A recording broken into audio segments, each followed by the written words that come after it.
Clôture de la session ordinaire de mars à l'Assemblée provinciale du Haut-Katanga, sans qu'il y ait investiture de l'équipe gouvernementale de Jacques Kiaboula Katoué. Qu'est-ce qui se passera? Faudra-t-il s'attendre à une session extraordinaire ou carrément celle de septembre? On en parle tout à l'heure. J'ai le plaisir de recevoir Monsieur Augustin Tchibonda. Il est analyste politique. À qui nous disons bonsoir et bienvenue. Bonsoir, Monsieur Poussa. Vous allez bien? Nous allons très bien. Alors, je venais de l'annoncer, l'Assemblée provinciale a clôturé la session ordinaire de mars sans investir le gouvernement en province, chapeauté par Jacques Kiaboula Katoué. Comment vous analysez le fait?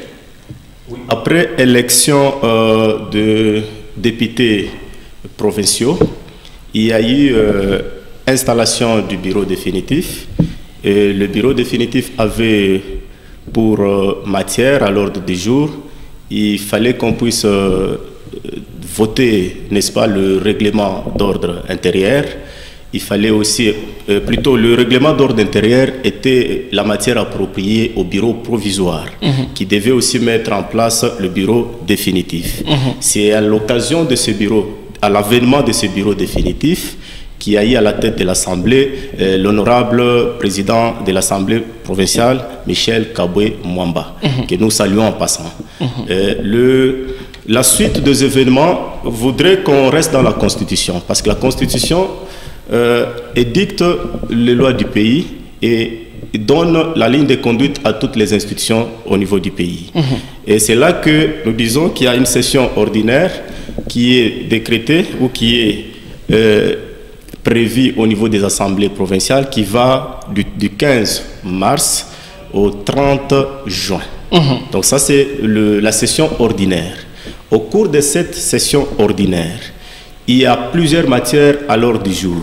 Mais il n'est pas dit forcément que à partir de cette session ordinaire, on est obligé d'investir le gouvernement. Non. Nous avons vu la sortie de l'équipe gouvernementale de Jacques Kiaboula Katoué, composée de 10 ministres et 10 commissaires. Une plénière avait été organisée au cours de laquelle c'était prévu la présentation du programme d'action ou de gouvernance. À la dernière minute, le télégramme signé par le ministre de l'Intérieur annonçait que tout devrait s'arrêter sur invitation, c'est-à-dire du concerné à Kinshasa. Qu'est-ce qui a fâché concrètement la Constitution jusque-là? Oui, j'étais en train d'y arriver. Allez-y. Parce que je devais d'abord fixer les esprits pour dire que la session ordinaire, présidée par le bureau définitif de l'Assemblée, avait pour mission d'auditionner, n'est-ce pas, le programme de candidats gouverneurs, à l'issue desquels ou duquel il a été élu le ticket de l'Union sacrée, dont le gouverneur Jacques Kiaboula et le vice-gouverneur Martin Kazembe, donc le ticket de l'Union sacrée. Alors, après cela, il fallait qu'on forme le gouvernement. Donc, pour former le gouvernement, le ticket qui venait d'être élu devait attendre l'ordonnance du président de la République. Et après l'ordonnance, il y a eu la notification. Maintenant, nous sommes au point de présenter, n'est-ce pas, ou de publier le gouvernement provincial, lequel gouvernement a été tout de suite, selon ce que vous venez de dire tout à l'heure, interdit d'être présenté au niveau de l'Assemblée provinciale, tout simplement parce que le ministre de l'Intérieur, qui est le patron de la territoriale, a estimé que l'ordonnance ou l'arrêté du gouverneur fâchait un tout petit peu la Constitution. À quel niveau? Alors, nous disons que nous devons tous interpréter ce que dit la loi. Mais à un certain niveau, c'est à la Constitution ou à la Cour constitutionnelle de nous éclairer davantage. Parce que le gouverneur, à ce niveau, a nommé tout simplement les 10 ministres en respectant l'esprit de la Constitution. Est-ce que la Constitution parle également des commissaires? La Constitution ne parle pas des commissaires. Et la même Constitution n'interdit pas les gouverneurs, n'est-ce pas, de mettre en place les structures d'appui. Parce que les commissaires sont des structures d'appui à l'action du gouvernement. L'objectif, c'est qu'il y ait une maîtrise, n'est-ce pas, de tout ce qu'il y a comme problème au niveau de la société. Mais chaque ministre a son cabinet. Ce ne serait pas suffisant ça? Qu'il faille qu'il y ait des commissaires? Mais c'est Christian, chaque ministre a son cabinet, mais je vous dis ici que le ministre travaille au service du gouverneur. C'est le gouverneur qui a la vision.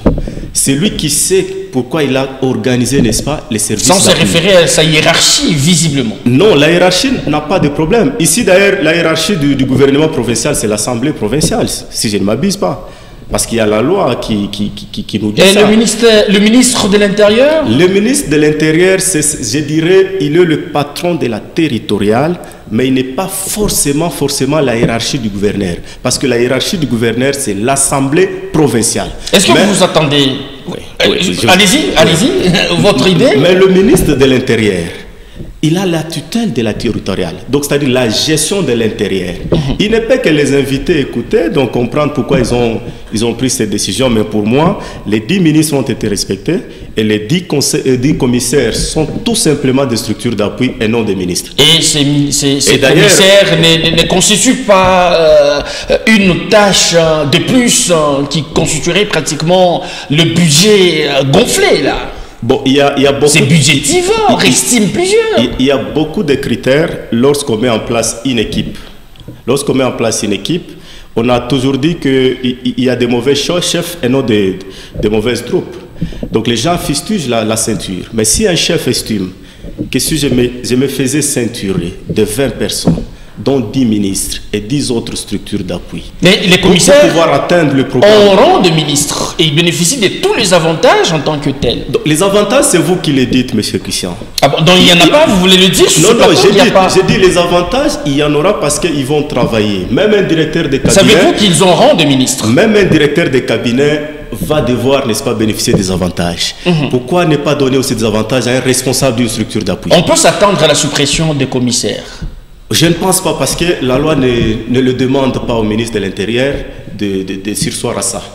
Il n'y a aucune disposition parce que les commissaires ne sont pas des ministres. Vu que la session de mars est déjà passée et donc les députés sont en vacances parlementaires, est-ce que vous voyez la retouche de l'équipe gouvernementale, équipe mise sur pied par Jacques Kiaboula, ou ça va rester tel que... Et voilà, ce sera cette fois-là la présentation à l'Assemblée provinciale? Je dirais qu'il y a 3 critères pour qu'on mette en place un gouvernement. Le premier critère à ce stade, c'est la majorité au pouvoir qui a des élus. C'est au sein de cette majorité qu'on constitue une équipe. Je crois que le gouverneur a tenu compte de ça. Il s'est référé à sa majorité et il l'a nommé. Il y a aussi la compétence. Et au-delà de la compétence, il y a la confiance. La confiance de qui? Donc c'est celui qui nomme qui a confiance en la personne. Alors, c'est comme ça que je dis, si ça fâche au niveau de la majorité et qu'on peut revoir certaines choses, je crois que le gouverneur ne peut pas refuser de le faire. Est-ce que vous êtes de cet avis qu'il faille revoir certaines têtes? Moi, personnellement, je dirais que ce qui m'anime en tant qu'acteur politique, c'est l'intérêt du peuple.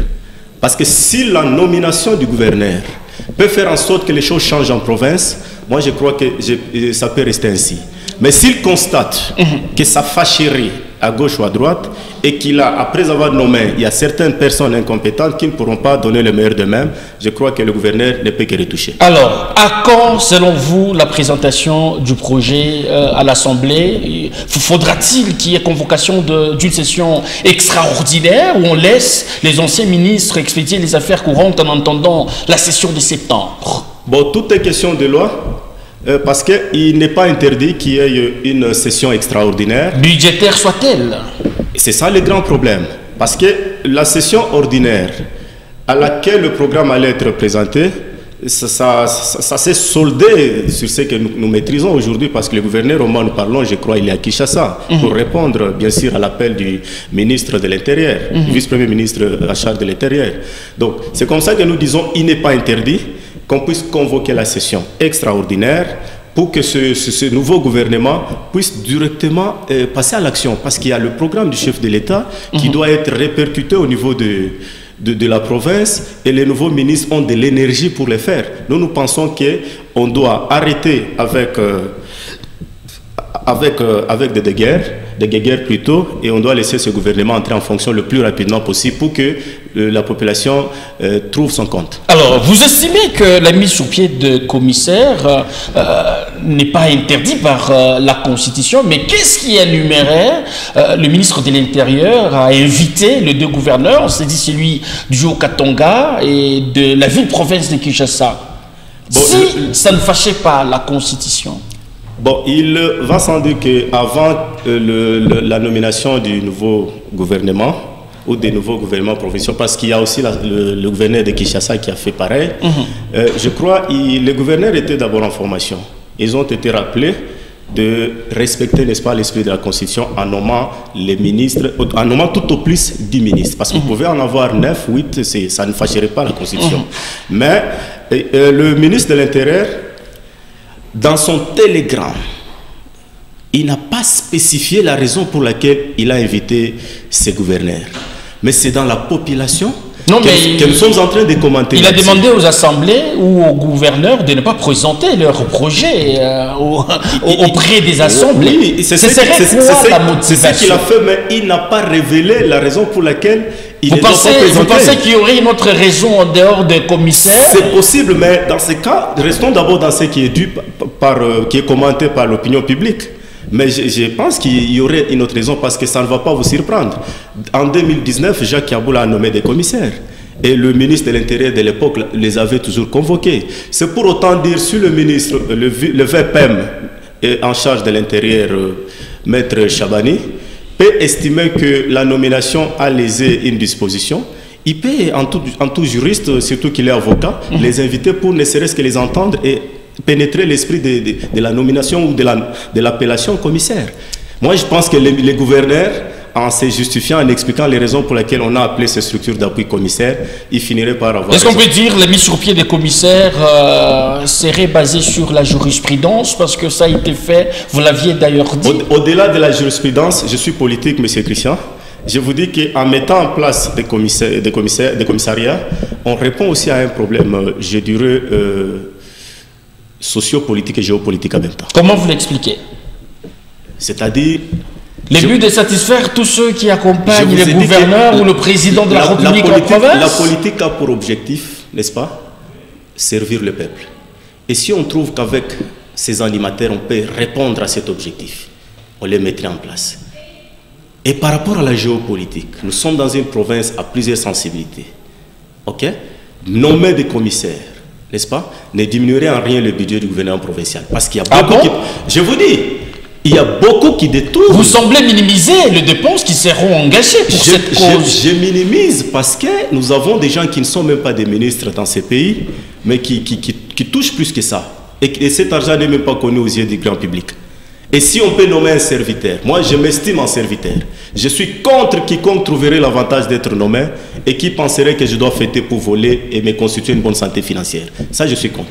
Tout le monde l'a dit, hein, mais quand on vous place un poste stratégique, on constate plutôt autre chose. Monsieur Christian, Lumumba, pour lequel nous venons de célébrer le 30 juin, n'est-ce pas, une journée d'indépendance, d'ailleurs, bonne fête d'indépendance à tous les Congolais. J'ai dit, Lumumba était jeune, mais il a révolutionné. Aujourd'hui, on parle de lui. Moi, je pense que si hier l'un a échoué, demain l'autre n'échouera pas. Et nous, nous sommes de cette génération, nous venons. C'est pourquoi nous nous appelons des disponibles pour la République. Nous pensons qu'on peut faire mieux dans ces pays. Nous pensons qu'on peut faire mieux dans ces pays. Donc ce n'est pas parce qu'une église a un faux pasteur qu'une autre l'aura aussi, non. S'il y a des mauvais, c'est qu'il y a des bons. Et une génération doit remplacer la mauvaise génération qui n'a pas été. Vous parlez de la représentativité, il y en a ceux qui estiment que dans l'équipe de Jacques Yaboula, les 6 territoires ne sont pas tous, ne se retrouvent pas tous dans cette équipe-là. Bon, ici, j'aurais du mal à parler de territoire parce que Augustin Tshibanda que je suis, je m'estime congolais. J'ai du mal à parler du régionalisme, j'ai du mal à parler de la notion du territoire, de la nation. Donc, ça ne vous dit absolument rien. Moi, qui est ou pas personnellement, j'aurais du mal parce que si je dois bien répondre à votre question, c'est que je dois maîtriser qui est qui, il vient d'où dans cette nouvelle équipe. Or, ces détails-là, en tout cas, ne m'intéressent pas. Monsieur Augustin Tshibonda, je rappelle que vous êtes analyste politique. Merci d'avoir répondu à notre invitation. C'est moi qui vous remercie, monsieur Christian. Par ici prend fin ce numéro d'Actu Soir. Nous vous retrouvons très prochainement avec la même détermination. D'ici là, portez-vous bien et à très vite.